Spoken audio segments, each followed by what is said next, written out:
उसे कहीं मांगने खाने की पेशा करने की जरूरत ही नहीं पड़ती। अगर कोई उनके नाम पर मांगता है, खाता है या बिजनेस बनाया है तो निश्चित ही अगले जन्म में कुत्ता बनेगा। ये मेरा दावा है। ये जितने कथावाचक, मैं कोई कथावाचक नहीं हूँ, तुम्हारे जैसे ही घर गृहस्थी वाला हूँ और कभी नहीं चाहूँगा कि मैं मांगता खाता फिरूँ। ठीक है, उससे अच्छा समाधि लगा लेना अच्छा मेरे लिए रहेगा। मांगने खाने का पेशा नहीं। तो हनुमान जी के नाम पर जो मांगेगा वो बिल्कुल ही नहीं बच पाएगा, निश्चित ही उसे दंड मिलेगा। ये जितने जितने बड़े बड़े कथावाचक हैं ये अगले जन्म में गधा बनते हैं और कहाँ रहते हैं, जो तीर्थ यात्रा करने लोग जाते हैं, जिससे जिससे ठगबाजी करते हैं, उन्हें अपने पीठ पर बैठाते हैं, वहाँ तक ले जाते हैं। क्योंकि भगवान का नाम तो लिए हैं, चाहे गलत लिए हो या अच्छा, तो मतलब अच्छे ढंग से ले करके तो अलग मोक्ष मुक्ति मिल जाती है। लेकिन नाम ले करके उसके पीछे ठगबाजी किए हैं, अपराध किए हैं, इस नाते से गधा बनेंगे। तो लेकिन नाम लेने के कारण वो तीर्थ में छोड़े जाते हैं, बड़े बड़े मंदिरों में, तो खैचड़ बन करके आदमी को ढोते हैं, जिससे जिससे ठगाबाजी पिछले जन्म में किए हैं। अब दोस्ती का आजकल लड़कियां भी बहुत प्यार प्रेम करती हैं, उनका सुन लो, दोस्त यार बहुत होते हैं। वफादारी, वो अगले उसके घर पे जाएंगे, कुत्ता बन के मित्रता निभाएंगे तो मित्र बन जाते हैं। तो इसी वजह से गलत काम नहीं, जो करना है सच्चे मन से भक्ति करो। ऐसा कुछ नहीं, नहाना धोना एक साइंस तरीका है। बगैर नहाए ना आस्तिक हो या नास्तिक हो, दोनों भगवान के बनाए हुए हैं। न तुम उससे लड़ो न वो तुम्हारे से लड़े। गाली देने वाला भी, गाली देने से भगवान सूर्य भगवान छोटे नहीं हो जाएंगे, और हमारे बड़ाई करने से, जाप करने से वो बड़े भी नहीं हो जाएंगे। तो इस वजह से अपने आप का आचरण खराब करना है, अपने आप को खोना है तो कभी भी। और अच्छा, कभी कभी गुरु जी कभी नहीं तैरते तो चेले तैर जाते हैं। एक कहानी आ गई, एक जो है अपने घर पे रहता था, उसकी खुराक इतना ज़्यादा थी, बहुत ज़्यादा खाता था, इतना ज़्यादा खाता था, घर वाले उब गए। तो उसे घर वाले रोज ताना दे, भाग जा कहीं, भाग जा। एक आध दो दिन खाना नहीं दिए तो सामने एक थोड़ी दूर पे आश्रम था, तो उसमें जितने बाबा थे सब मोटे ताजे तगड़े तगड़े। तो सोचा यहाँ बढ़िया है, तो गया, तो उसे गुरु जी से मिलवाए। कहने लगे क्या करना पड़ेगा, खाना मिलेगा? कहने लगे हाँ पूरा खाना मिलेगा, हर पेट मिलेगा। कहने लगे मैं 3-4 आदमी के हिस्सा खाता हूँ। कहने लगे तू 10 आदमी के खाता रहेगा कोई के, लेकिन इसके बदले भी एक काम करना पड़ेगा। क्या? जाप करना पड़ेगा। बस हरि का जाप नारायण का करता रहा और खाता रहा। अब वो वहाँ रहना शुरू कर दिया, रोज अपना जो है जाप करे और जितनी पांत बैठे सब में खाता रहे। तो उसका कहा, मन में सोचा तो मजा आ गया, आनंद आ गया। धीरे धीरे 1 महीने निकल गया, आई एकादशी का व्रत। अब आश्रम पे कुछ बनना नहीं, सारे व्रत। तो वो देखा इधर उधर, आप तो सब शांत है। अब कहा महाराज हमें तो रहा नहीं जाएगा। तो कहने लगे भाई नहीं, यहाँ तो सब जो है आश्रम पे एकादशी का व्रत करते हैं। कहने लगे मुझसे तो नहीं रहा जाएगा गुरुजी। तो कहने लगे ठीक है, तू आटा ले ले, राशन ले ले, जा कहीं बना के खा ले, लेकिन यहाँ नहीं बनाना। तो बांध दिए, 1 धरी 2 धरी आटा और सब्जी सब बांध दिए और लेके चला। तो चलते समय कहे कि एक काम मत भूलना, भगवान का भोग लगा लेना तभी भोजन करना। तो कहा ठीक है। वो बेचारा लेकर के गया जंगल में, नदी के किनारे बनाया, बना के तैयार किया। उसे याद आ गई गुरु जी की बात कि ये तो जो है गुरु जी कहे तो पहले भोग लगा लो। अब वो भोग लगाने लगा तो कहने लगा मन में, राजा राम आ जाओ, राजा राम आ जाओ। तो मतलब गा करके राजा राम आ जाओ, राजा राम आ जाओ। तो भगवान राम उसकी व्याकुलता, अच्छा आओगे नहीं, गुरु जी के ही बुलाने से आते हो, जब तक आओगे नहीं तब तक मैं खाऊंगा नहीं। अब जब ऐसे रो के कहा तो भगवान प्रगट हो गए और साथ में माता जानकी को। अब एक बार वो खाने की तरफ देखे, एक बार भगवान की तरफ देखे, मतलब ये 2 हैं, मैं तो 2 ही बनाया हूँ। तो वो सोचे अगर ये खा जाएंगे तो मैं क्या खा जाऊंगा। खैर कहा प्रभु आए तो थोड़ा देर करके, लेकिन मैं तो सोचा अकेले आए थे, गुरु जी अकेले ही बताए थे, आप तो 2 आए। कहने लगे कोई नहीं, सिम बांट के खा लेंगे। खैर खाया, जो प्रसाद पाया, चला गया। अब गया फिर एकादशी आई, 1 महीने बाद फिर गुरुजी से कहा, गुरुजी मैं व्रत रहूंगा नहीं। तो कहने लगे ठीक है तू ले जा राशन पाती। कहा नहीं, एक धरी से मेरा काम चलेगा नहीं।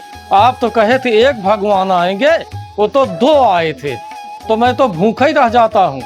तो कहने लगे ठीक है 2-3 दे दो भाई से, 2-3 धरी दे दो। अब 3 धरी ले करके फिर जंगल में गया, नदी किनारे बना के तैयार किया। जैसे तैयार किया फिर गाने लगा, सीता राम आ जाओ, राजा राम आ जाओ। अब साथ में जो है भगवान राम, लक्ष्मण, सीता जी आके बैठ गए।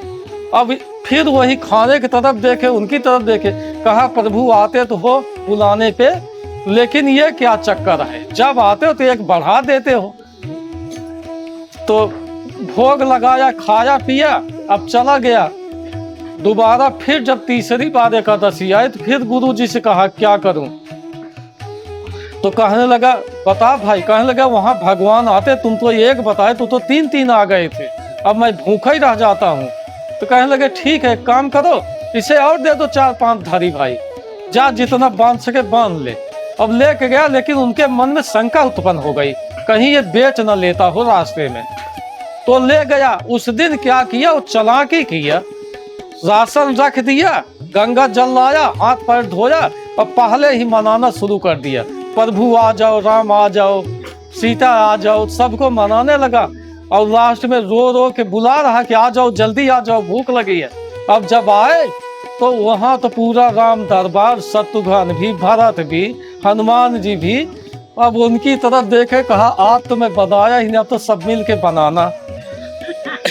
तो भरत जी लग गए बेचारे, शत्रुघ्न जी सब बनाने लगे। कहा प्रभु एक चीज पूछ लूं। कहने लगे पूछ लो। कहने लगे अरे नर नारी तो आए ही, 1 बंदर भी साथ में लाए हो।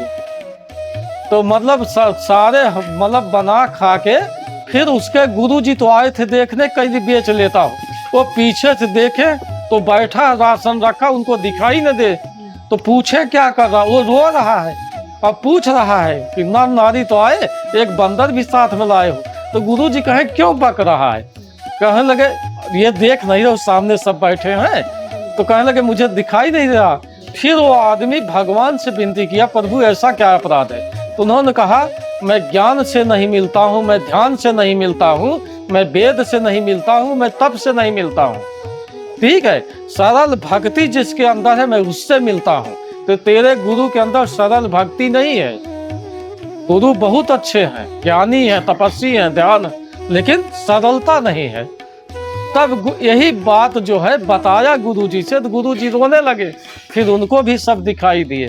तो एक बार बोलो भगवान राजा राम जी की जय, बोलो गुरुदेव भगवान की जय। कैसे है। और अपराध करने की सुन लो। कोई आदमी चोरी करता है ना, तो अपराधी सजा कैसे पाता, सबकी जिम्मेदारी होती है। अगर तुम्हारे पे है, क्योंकि राष्ट्र हमारा है, पूरा देश हमारा है। अगर ये देश रहेगा तभी हम रहेंगे, देश नहीं रहेगा तो हमारा अस्तित्व खत्म है। तो राष्ट्र के बारे में भी अगर कहीं रास्ते पर कोई ईंट पत्थर पड़ा है तो हटा दोगे तो कोई छोटे नहीं बन जाओगे। सभी का मतलब कोई उसमें टकराएगा, गिरेगा, चोट लगेगी, हो सकता तुम्हारा ही बच्चा गिरे। तो इस वजह सभी की जिम्मेदारी बनती है, हर व्यक्ति की, हर जीव की जिम्मेदारी है राष्ट्र के लिए वफादार रहना, पहली चीज। अब इसके बारे में सत्संग सुन लो। एक पेड़ में खूब सुंदर फल लगा था, लाल लाल पके थे। राजू जैसे जा रहे थे, वो देखे, मतलब आंख से देखे, सोचे खाया कैसे जाए। तो आंख देखी लेकिन आंख तोड़ नहीं सकती, जा नहीं सकती, तो पैर चल के गया। तो पैर तोड़ नहीं सकता, तो हाथ से तोड़े। अब हाथ खा नहीं सकता, हाथ तोड़ सकता है। तो आंख देखी, पैर चल के गया, हाथ तोड़ा, हाथ खा सकता तो खाया कौन मुंह।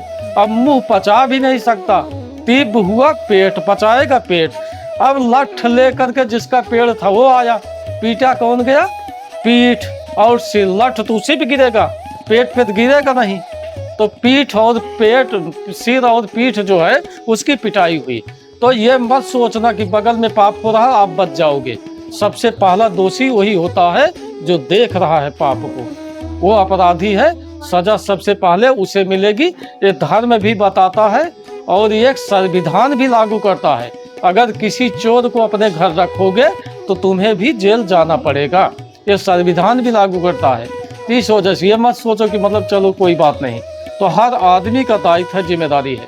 अगर नहीं कर सकते हो तो गलत भी मत करो कि तुम्हारे से कोई गलती हो जिससे दूसरे को कष्ट हो। तो यही है।